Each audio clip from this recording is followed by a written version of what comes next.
IQ level बढ़ाने के लिए सोने से पहले आधा घंटा बहुत जरूरी होता है। आप लाइफ में किसको किसको आई लव यू बोले हैं कभी भूले नहीं? कौन कौन आपको मारा है या कुछ उल्टा सीधा बोला है नहीं भूलते। प्यार मोहब्बत आपको हो ही जाता है, ये उम्र की गलती है। आईक्यू लेवल क्या होता है? देखिए आईक्यू लेवल क्या होता है, अच्छा क्वेश्चन है। आप बस इसका जवाब दे लेने दीजिए फिर पूछे आईक्यू लेवल क्या होता है। इस ब्रेन का सबसे महत्वपूर्ण हिस्सा जो होता है सेरिब्रम होता है। सेरिब्रम ही हमारी मेमोरी को कंट्रोल करके रखता है। जिसकी मेमोरी अच्छी होती है उसे पढ़ाई लिखाई की चीजें, हर चीजें याद रहती हैं। तो इसको नापने का भी कोई ना कोई एक यूनिट होना चाहिए ना। जैसे हम आपको गेहूं देंगे तो तुरंत ही उसको किलो में नापिएगा, चावल देंगे तो किलो में नापिएगा, कपड़ा देंगे तो मीटर में नापिएगा, गैस देंगे तो वॉल्यूम में नापिएगा, एमएल में नापिएगा, लीटर में पानी नापिएगा। उसी तरह से हम कितना देर याद रखते हैं इसको कार्टेक्स में नापते हैं। जिसका कार्टेक्स ज्यादा उसको कहते हैं कि ससुरा बहुते इसका दिमाग तेज है, यानी इसका आईक्यू लेवल ज्यादा है। और जिसका कार्टेक्स यानी याद रखने की क्षमता कम है उसे कहते हैं कि इसका कार्टेक्स कम है, यानी आईक्यू लेवल इसका कम है। समझ में आ गया कि नहीं आ गया? किसी को दिक्कत? अब हम आपको एग्जांपल देते हैं। आपकी लाइफ में बहुत सारे टीचर आए होंगे। कुछ टीचर आपको नोट्स खोल के पढ़ाते हैं। कोनो किताब उताब नहीं है जी? हाँ, कोनो किताबें नहीं, खाता बुक वे देना यार, इसी को समझा देते। देखो एक हिसाब किताब वाला किताब है। दिवाली के समय हिसाब किताब फाइनल होता है ना सबका, सैलरी उलरी का। तो कुछ टीचर को देखिएगा ना तो ऐसे एक किताब लेके रखे रहेंगे लोग और इसी में देख के पढ़ा देंगे। बाबू देखो नर्वस सिस्टम का 2 पार्ट होता है, 2 ना 3 होता है। नर्वस सिस्टम का 3 पार्ट होता है। ऐसे लोगों का मतलब ये खाता बुक रख दो भाई, इसका हिसाब दिवाली में हो जाएगा। तो ये ऐसे लोगों का इस आईक्यू लेवल कम है। लेकिन कुछ लोगों को देखेंगे आप, उनको किताब उताब से मतलब नहीं होता। जैसे आप इलाहाबाद यूनिवर्सिटी कभी जाइए तो देखिए, या बड़े टीचर आईआईटी वगैरह जाएंगे, बहुत एकदम टीचर आते हैं आराम से, कोई नोट सोर्स कुछ नहीं, आया पढ़ा रहा, चालू किया, एकदम मस्त इंजॉय करके चला गया। तो इनका आईक्यू लेवल ज्यादा होता है। आईक्यू लेवल बढ़ाने के लिए हम आपको बताए भी थे, दिमागीन खाइए अच्छा रहता है। एक ही तरह की सोच मत सोचिए, अच्छा रहता है।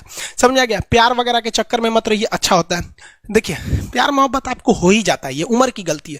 लेकिन सही क्या है कि आपके अंदर एक समझदारी रहनी चाहिए कि भाई साहब ये उम्र की गलती है तो इसे गलती भरी स्वीकार कीजिए। अपने आप को जीवन साथी बनाने की कोशिश मत करिए। बस ये एक समाज के लिए गलत है, हमारी संस्कृति के लिए नहीं है। तो आप करते हैं तो छुप के ही रहिए। एक इस लेवल के रखिए कि भाई हमारी लाइफ अलग है, तुम्हारी लाइफ अलग है, तुम टेम्पोररी आए हो, नहीं तो इसमें चल जाओगे। लेकिन अगर ये प्रेम मोहब्बत में पड़ेंगे तो हाइपोथैलेमस एक्टिव होगा, पूरा नर्वस सिस्टम को चौपट कर देगा। समझ में आ गया कि नहीं? आईक्यू लेवल क्या होता है? अब आप बताएंगे आईक्यू लेवल किसका अच्छा है, आईक्यू लेवल कैसे बढ़ाएंगे? तो याद रखिए आईक्यू लेवल बढ़ाने के लिए सोने से पहले का आधा घंटा बहुत जरूरी होता है। सोने से पहले आधे घंटे दिन भर में जितना काम किए उसको सुबह से रात तक देखते रहिए। एक बार रिवाइज मारिए कि सुबह उठे थे, ये किए थे, इसके बाद पढ़े थे, क्या क्या पढ़े थे। खान सर ये पढ़ाए थे, आप कहीं मैथ पढ़े होंगे, उसको सोचिए मैथ में क्या पढ़ाया गया था। खटाखट खटाखट आपको सोचना ही है ना, सोचने में कितना टाइम लगता है, खटाखट। तो अगर इसको रिवाइज करते रहेंगे, गिन के 42 दिन में आपका आईक्यू लेवल तेज हो जाएगा। फिर आप कहेंगे कि सर जी हमरो बिना किताब का याद हो गया। और अगर यही खत्म हो जाएगा तो क्या कहिएगा, आपका भी आईक्यू लेवल गिर जाएगा। सपना कैसे आता है? इसे ब्रेन की वजह से आता है। थके नहीं रहेंगे ना, नींद अच्छी नहीं रहेगी तो सपना आने लगेगा, क्योंकि ब्रेन कभी रेस्ट नहीं करता है। टॉपिक भूल जाते हैं, मतलब आपके दिमाग में दूसरा टॉपिक चलता है। आप लाइफ में किसको किसको आई लव यू बोले हैं कभी भूले नहीं? कौन कौन आपको मारा है या कुछ उल्टा सीधा बोला है नहीं भूलते।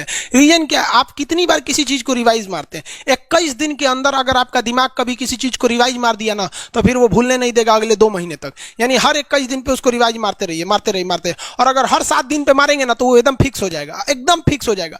हम लोग को क्या है भैया, दिन रात पढ़ाते पढ़ाते पढ़ाते पढ़ाते आदमी पगला जाता है। इसलिए अब कोई नींद में भी पूछेगा खान सर स्वायत्त तंत्रिका तत्व किसे कहेंगे, स्वायत्त में कुछ नहीं आएगा, ये आ जाएगा आपका सिंपैथेटिक और पैरासिम्पैथेटिक, बस यही आ जाएगा। क्यों इतना जल्दी जल्दी जल्दी जल्दी रिवाइज मारा आदमी कि ये हमारा सब कॉन्शियस माइंड में घुस गया है। सब कॉन्शियस, देखिए कॉन्शियस माइंड उसे कहते हैं जिस पर हमारा कंट्रोल रहता है।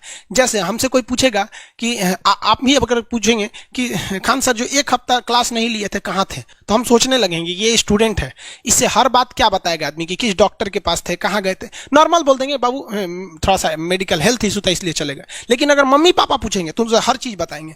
तो जो चीज हमारे कंट्रोल में नहीं रहता है वो उसे क्या कहते हैं, सब कॉन्शियस माइंड। जैसे कोई हमारा नाम पूछेगा खटाक से बता देंगे खान सर, समझ में आ गया कि नहीं? ओरिजिनल नाम तो आपको भी नहीं बताते हम लोग यहाँ पे। तो सब कॉन्शियस माइंड में घुसा दीजिए जो चीज। जैसे आप स्टेशन पे उतरिए या बस स्टैंड पे उतरिए, अपने घर जाने के लिए कभी रास्ता याद किए हैं? हाँ, इसके बाद दाहिने मुड़ना है, बाएं मुड़ना, आप फोन पे बतियाते भी चले जाते हैं। तो जब कभी किसी चीज को बहुत बार रिवाइज मार देते हैं तो वो चला जाता है सबकॉन्शियस माइंड में, फिर आपको याद करने की जरूरत नहीं है। सपना कैसे आता है? जब आपकी नींद अच्छी नहीं होती है तब। नींद प्रॉपर लिया कीजिए, नींद में कोई कमी नहीं आनी चाहिए। आप जिस दिन बहुत ज्यादा थके रहेंगे उस दिन कोई सपना नहीं आता है। हम लोग का जब ऑफलाइन क्लास रहता था, सुबह 7 बजे से रात 9 बजे तक पढ़ाता था आदमी, जो ने करवट सोता था उधरे उठ जाता था, सपना का नाम ही नहीं आता था। समझ रहे? एक चीज पूछ रहे हैं सर, कोमा क्या चीज होता है और सर दर्द क्यों करता है? जब भी आपके बॉडी में ऑक्सीजन की कमी आएगी वो चीज दर्द करने लगेगा। जैसे आप दौड़ेंगे तो आप सांस ज्यादा नहीं ले पाते, ऐसे लेते हैं तो बॉडी में सांस नहीं पहुंच पाता और हाथ पैर में आपके लैक्टिक एसिड जम जाता है, जिसलिए दर्द करने लगता है। तो जब कभी भी मेहनत करने लगेंगे या फिर एक दब हो जाएगा तो ब्रेन दर्द करने लगता है। दूसरा, कोमा क्या होता है? ब्रेन हमेशा वर्किंग करते रहता है। अगर वो रेस्ट में चला गया तो उसी को कोमा कहते हैं। अब परमानेंटली रेस्ट में चला गया तो मरिए जाएंगे। बेहोशी में क्या होता है कि ब्रेन और स्पाइनल कॉर्ड का संपर्क टूट जाता है। ब्रेन और स्पाइनल कॉर्ड का संपर्क टूट जाता है तो उसी को क्या कहते हैं? बेहोश हो गया है। पानी उनी छिड़केंगे ना तो स्पाइनल कॉर्ड में उसमें संपर्क जुट जाएगा, लेकिन ब्रेन और स्पाइनल कॉर्ड काम ही नहीं कर रहे हैं तो कोमा में चले गए। कोमा को हाफ डेथ कहा जाता है, आधा मरा हुआ व्यक्ति है। जो व्यक्ति कोमा में चला जाता है ना, कोई जरूरी नहीं है कि वापस आएगा ही आएगा, लेकिन बेहोश है तो कोई दिक्कत नहीं, पानी फेंकिए मार देगा। उसको कहते हैं लोग बिहार में, लोग दांत लग गया, फीट मार दिया, पानी फेंकिए सही हो जाता है। ये क्या करता है? मोटर नर्व्स, देखिए ये ऑर्डर लेके आता है, ऑर्डर देता है। ये किससे? ब्रेन से ऑर्डर देता है। किसको? बॉडी को ये ऑर्डर देता है। और सेंसरी नर्व्स क्या होते हैं सब? ये ऑर्डर को रिसीव करते हैं सर। ये क्या करते हैं सर? सेंड। ये देखिए, जैसे मान लीजिए यहां कोई मच्छर काट रहा है, यहां क्या कर रहा है? मच्छर काट रहा है। तो सोच रहा, ब्रेन को कैसे पता चलेगा मच्छर काट रहा है? या पिछवा मच्छर काटता है तो बिना देख ले आप जान जाते हैं मच्छर काट रहा है। जैसे पढ़ रहे हैं, अचानक से इसे मारते हैं, देखने गए थे मच्छर है, लेकिन आप जान जाते हैं, सोच रहे मच्छरवे काट रहा है। कहीं नहीं कहते हैं कि सांप काट रहा है क्या, नहीं, क्योंकि ये सेंसरी नर्व है, ये सेंस करने का काम करता है। इसको पता है कि मच्छर काटने का दर्द कैसा होता है, तो ये सेंस करेगा। जैसे मान लीजिए यहां मच्छर काटा ना, तुरंत मैसेज भेज देगा। किसको? ब्रेन को। यानी ये बॉडी से कहां मैसेज भेजता है? ब्रेन को। ब्रेन को कहता है। बॉडी से किसको भेजेगा? ब्रेन को, कि देखिए तो कौन चीज चुभ रहा है। तो ब्रेनवा का जो सेरिब्रम है वो करा तो याद है कि मच्छर चुभ रहा है, तो ब्रेन को पता चलेगा सोचा मच्छर चुभ रहा है, तो ब्रेन ऑर्डर देगा किससे? मोटर नर्व से। ब्रेन किसको ऑर्डर देगा? बॉडी को, हाथ को कहेगा मार। तो जैसे इधर से मच्छर काटा, सेंस करेगा सेंसरी नर्व्स, सेंस करेगा सेंसरी नर्व, तुरंत मैसेज भेजेगा ब्रेन को। अब ब्रेन कहेगा, ऑर्डर देगा हाथ को मार। तो देखेंगे तो मर जाएगा। यहाँ मारेंगे क्योंकि दूध तरीके मच्छरवा का यहाँ फोटोकॉपी हो गया, मच्छरवा कहाँ गया? तो आदमी खोजता है कहाँ गया, अब फिर मार देता है, ससुरा काट रहा था हमको यहाँ पर। समझ में आ गया? यही दोनों मेन होते हैं, ये मेन होते हैं सब। समझ में आ गया? जैसे सीधी सी बात, मान लीजिए आपको कोई पीछे से ऐसे मार दिया, तुरंत सेंस ऑर्गन कहेगा, सेंस करेगा, सेंसरी क्या करेगा? सेंस करेगा, कहेगा कौन मारा है, तो ब्रेन पीछे देखेगा, कहेगा अरे यार तुम है, इधर आ। समझ गया? और वही पता चला कोनो जान पहचान का नहीं है, तुरंत ब्रेन ऑर्डर देगा किससे? मोटर नर्व से। जो हम जानते भी नहीं, एक तमाचा धो देंगे उसको, काहे मारा रे? समझ में आ गया कि नहीं आ गया? किसी को दिक्कत? तो बॉडी से ब्रेन में सेंस कराता है, सेंस ऑर्गन, और ऑर्डर देता है मोटर नर्व्स। फालिज मारना सुने? किसी को फालिज मार दिया, ससुरा वहां का सेंसरी नर्व से खत्म हो जाता है, सेंस से नहीं रह जाता है, तो एंगल लेके घूमता है ऐसे। कौन ची हो गई लो? बाबा के फालिज मार दे लो, मतलब वहां का सेंसरी नर्व्स काम करना छोड़ दिया है, सेंसरी नर्व्स काम करना छोड़ दिया। बुढ़ौती में ही बहुत होता है। अब बताइए, यहां पर कहीं मान लीजिए नाखून है, आप नेल कटर से काट रहे हैं, कहीं ज्यादा बकोट लिया हचाक से, तो यहाँ का सेंसरी नर्व कहेगा रे बकलोलवा ज्यादा काट दिया यहाँ पे, तो ये ऑर्डर देगा ए नेल कटर हटा हटा हटा। कभी देखे हैं कैसे छुरा घोंप रहे हैं और घोंपते जा रहे हैं? नहीं, जैसे घोंपेंगे तो सेंसरी सेंस करने के लिए भेज देगा कि देख बकलोलवा अपने को घोंप रहा है, तो ऑर्डर देगा ना, अपने को नहीं ना घोंपा जाता है, दूसरे को घोंप दो। समझ में आ गया? किसी को दिक्कत? ये क्या करता है?